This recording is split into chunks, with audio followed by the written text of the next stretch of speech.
Toshkent viloyati Bo'stonliq tumanida joylashgan yoshlar oromgohida yetakchi kampning 6-mavsumi yuqori saviyada tashkil etildi. Mazkur mavsum uchun respublika bo'ylab eng faol top 100 yoshlar yetakchilari saralab olindi. Quvonarlisi, ushbu nufuzli loyihada Chinobod mahallasi yoshlar yetakchisi Taekwondo WT Abduhamidov jamoasi hamda yosh liderlar jamoasi asoschisi Abduhamidov Abdumannob ham munosib ishtirok etdi. Loyiha davomida ishtirokchilar turli mazmundagi treninglar, jamoaviy mashg'ulotlar, intellektual va motivatsion dasturlarda faol qatnashib, o'z bilim tajribalarini yanada oshirdilar.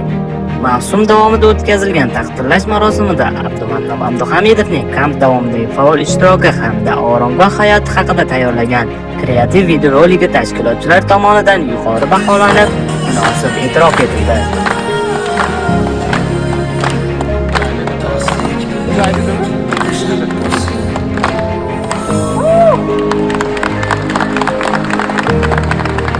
Ushbu yuksak e'tirof va erishilgan yutuq bilan Abduhamidov Abdumannobga samimiy muborakbod etamiz. Kelgusidagi faoliyatida ulkan muvaffaqiyatlar, yangi zafarlar va yuksak marralarni zabt etishini tilab qolamiz.